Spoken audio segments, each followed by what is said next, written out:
तकदे बिन तेरे तेरे वे माही मेरे वे माही की करा प्यार जो होया हो प्यार जो होया ना ते।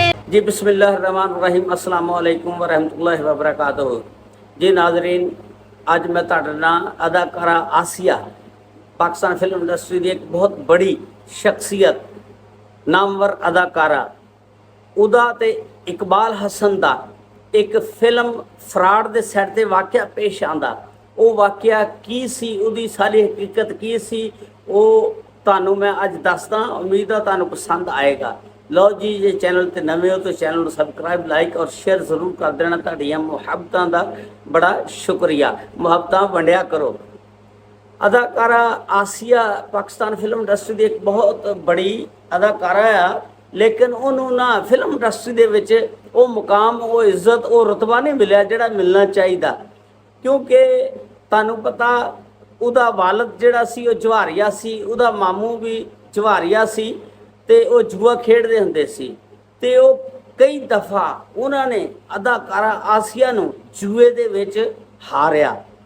ते तुहानू पता जिस वेले बंदे दी बैक ते सपोर्ट ना होवे, किसी दा हथ ना होवे, पिछों किसी दा डर ना होवे, ते उस बंदे दी कोई बंदा भी इज्जत नहीं करता। क्योंकि उन्हें पता ये पिछे किहड़ा कोई सपोर्ट हैगी आ।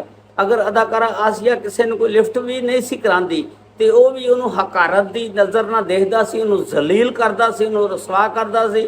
अदाकारा आसिया इन्नी शरीफ सी कि वो चुप कर जाती सी, दिल बर्दाश्ता होकर रोन लग पैंदी सी। ते लेकिन क्योंकि वो बैक मजबूत नहीं सी, इसलिए वो किसी अगे भी कोई गल नहीं सी करदी हुंदी।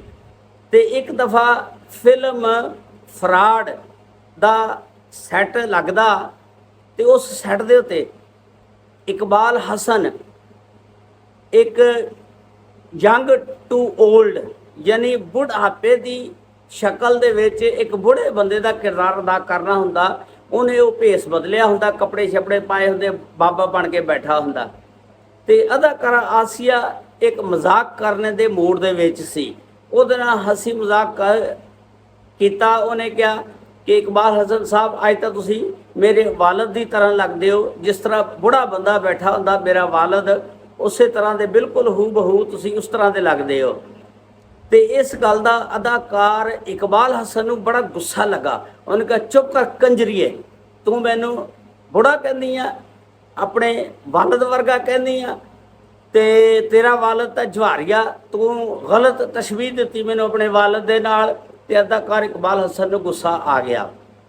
हालांकि अदाकारा आसिया जिहड़ी आ उहदे नाल मजाक सिर्फ उन्हें कीता सी ताकि इनू हसावां मैं, ते लेकिन वो उल्ट लै गया। वो फिर इनू यानी बुरा भला किया। ते अदाकारा आसिया जिहड़ी आ वो फिर ये गल्लां सुन के ते रोण लग पई दिल दे विच ही। अगों बोली नहीं सी, वो ज़्यादातर खामोश रहिंदी सी, किसी दे अगे नहीं सी बोलदी, क्योंकि उहदे पिछे कोई सपोर्ट करने वाला नहीं सी हैगा, बैग तकड़ी नहीं सी। जिहदे साईं तगड़े होण ना ते उहनूं कोई बंदा छेड़दा भी नहीं हैगा। इहदे साईं माठे सी विचारी दे, इस वास्ते कोई बंदा भी इहनूं डरदा नहीं सी, छेड़ी जांदा सी, कोई बंदा नहीं सी घबरांदा। हर बंदा इनू हकारत की नज़र ना देखदा सी और इनू जलील करदा सी। ते विचारी चुप कर जांदी सी। ते जे उस सैट ते फिल्म फराड के सैट ते थोड़ी जी देर बाद अदाकार यूसुफ खान साहब आ गए। उन्हों की भी उस सैट ते शूटिंग सी। अदाकार यूसुफ खान साहब जिस वेले आंदे ने, उन्होंने पता लगता अज इकबाल हसन ने अदाकारा आसिया दे नाल बहुत बुरा किया, उन्होंने जलील किया, उन्होंने रसवा किया।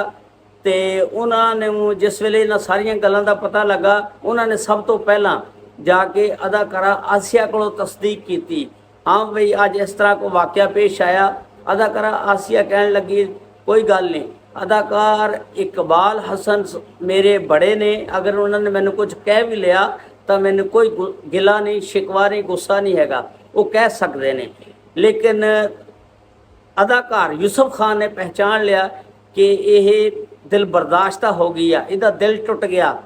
तो जिसकी वजह ना अदाकार यूसुफ खान गुस्से दे विच इकबाल हसन को जाते ने ਔਰ ਜਾ ਕੇ ਉਹਨੂੰ ਕਹਿੰਦੇ ਨੇ ਇੱਕ ਉਹ ਬਾਲਿਆ ਤੂੰ ਅਦਾਕਾਰਾ ਆਸੀਆ ਨੂੰ ਅੱਜ ਕੀ ਕਿਹਾ, ਤੂੰ ਕੰਜਰੀ ਕਿਹਾ, ਉਹਨੂੰ ਜ਼ਲੀਲ ਕੀਤਾ, ਉਹਨੂੰ ਰਸਵਾ ਕੀਤਾ। ਤੁਹਾਨੂੰ ਪਤਾ ਜ਼ਿਆਦਾਤਰ ਫਿਲਮਾਂ ਦੇ ਵਿੱਚ ਜਿੰਨੀਆਂ ਵੀ ਅਦਾਕਾਰਾਂ ਆਈਆਂ ਬਾਜ਼ਾਰੇ ਹੁਸਨ ਚੋਂ ਆਈਆਂ, ਉਹ ਬਾਜ਼ਾਰੇ ਹੁਸਨ ਚੋਂ ਜਿੰਨੀਆਂ ਵੀ ਆਈਆਂ ਉਹਨਾਂ ਨੂੰ ਲੋਕ ਕੰਜਰੀ ਕਹਿੰਦੇ ਸੀ। ਹਾਲਾਂਕਿ ਉਹ ਜਿਹੜੇ ਸਾਥੀ ਸੀ ਉਹ ਵੀ ਕੰਜਰੀ ਕਹਿ ਲੈਂਦੇ ਸੀ, ਲੇਕਿਨ ਜਿਹੜੀ ਤਕੜੀ ਅਦਾਕਾਰਾ ਸੀ ਉਹ ਆਪਣੇ ਆਪ ਨੂੰ ਕੰਜਰੀ ਨਹੀਂ ਸੀ ਕਹਾਂਦੀ, ਉਹ ਅੱਗੋਂ ਵੇਰ ਜਾਂਦੀ ਸੀ। ਆਸੀਆ ਇੱਕ ਪਿੱਛੋਂ ਬੈਕ ਮਜ਼ਬੂਤ ਨਹੀਂ ਸੀ, ਜਿਹਦੀ ਵਜ੍ਹਾ ਨਾਲ ਉਹ ਬਰਦਾਸ਼ਤ ਕਰ ਜਾਂਦੀ ਸੀ। ਤੇ ਇਕਬਾਲ ਹਸਨ ਨੂੰ ਜਾ ਕੇ ਯੂਸਫ ਖਾਨ ਨੇ ਕਿਹਾ ਕਿ ਤੁਸੀਂ ਮੈਨੂੰ ਇੱਕ ਦੱਸੋ, ਉਹ ਵੀ ਅਦਾਕਾਰਾ ਆ ਸਾਡੇ ਵਾਂਗੂ, ਅਸੀਂ ਅਦਾਕਾਰ ਹਾਂ, ਉਹ ਅਦਾਕਾਰਾ ਆ, ਫਿਲਮ ਦੇ ਵਿੱਚ ਅਸੀਂ ਕੰਮ ਕਰਦੇ ਹਾਂ। ਅਗਰ ਉਹ ਕੰਜਰੀ ਆ ਤਾਂ ਤੁਸੀਂ ਵੀ ਕੰਜਰ ਹੋ, ਅਸੀਂ ਸਾਰੇ ਫਿਰ ਕੰਜਰ ਆ ਨਾ ਫਿਲਮਾਂ ਦੇ ਵਿੱਚ ਕੰਮ ਕਰਨੇ ਵਾਲੇ। ਤੇ ਇਕਬਾਲ ਆ ਜਿਹਦੀ ਵਜ੍ਹਾ ਨਾਲ ਤੂੰ ਸ਼ਾਮ ਨੂੰ ਜਾ ਕੇ ਆਪਣਾ ਚੁੱਲ੍ਹਾ ਚਲਾਣਾ, ਇਸ ਅਦਾਕਾਰਾ ਦੀ ਵਜ੍ਹਾ ਨਾਲ ਫਿਲਮ ਦੇ ਵਿੱਚ ਕੰਮ ਕਰਦਾ ਆ, ਤੇ ਤੂੰ ਮੈਨੂੰ ਦੱਸ ਅਸੀਂ ਜਦੋਂ ਸਾਰੇ ਕੰਜਰ ਆ ਫਿਰ ਸਾਡੀ ਰੋਜ਼ੀ ਹਲਾਲ ਆ, ਬਲਕਿ ਸਾਰਿਆਂ ਦੀ ਫਿਰ ਰੋਜ਼ੀ ਹਰਾਮ ਆ। ਤੇ ਉਹ ਅਦਾਕਾਰ ਇਕਬਾਲ ਹਸਨ ਨੇ ਯੂਸਫ ਖਾਨ ਸਾਹਿਬ ਨੂੰ ਕਿਹਾ ਕਿ ਸੌਰੀ, ਬੜੀ ਮਿਹਰਬਾਨੀ ਕਿ ਤੁਸੀਂ ਮੈਨੂੰ ਆਇਨਾ ਵਿਖਾਇਆ ਔਰ ਮੈਨੂੰ ਆਪਣੀ ਔਕਾਤ ਯਾਦ ਕਰਾਤੀ ਆ, ਮੈਨੂੰ ਇਹ ਲਫ਼ਜ਼ ਕੰਜਰੀ ਵਾਲਾ ਨਹੀਂ ਸੀ ਕਹਿਣਾ ਚਾਹੀਦਾ, ਸੌਰੀ। ਉਹਨਾਂ ਕੋਲੋਂ ਫਿਰ ਇਕਬਾਲ ਹਸਨ ਸਾਹਿਬ ਨੇ ਆਸੀਆ ਕੋਲੋਂ ਮਾफ़ी ਮੰਗੀ। ਯੂਸਫ ਖਾਨ ਸਾਹਿਬ ਨੇ ਕਿਹਾ ਕਿ ਇਹਦੇ ਕੋਲੋਂ ਮਾफ़ੀ ਮੰਗ ਔਰ ਦੁਬਾਰਾ ਕਿਸੇ ਨੂੰ ਕੰਜਰੀ ਦਾ ਲਫ਼ਜ਼ ਨਹੀਂ ਕਹਿਣਾ। ਤੇ ਇਸ ਤਰ੍ਹਾਂ ਉਹਨਾਂ ਦੀ ਫਿਰ ਸੁਲ੍ਹਾ ਹੋ ਜਾਂਦੀ ਆ। ਉਮੀਦ ਹੈ ਤੁਹਾਨੂੰ ਸਟੋਰੀ ਪਸੰਦ ਆਈ ਹੋਏਗੀ। ਅਸਲਾਮੁ ਅਲੈਕੁਮ ਵਰਹਿਮਤੁல்லாਹਿ ਵਬਰਕਾਤੁਹੂ।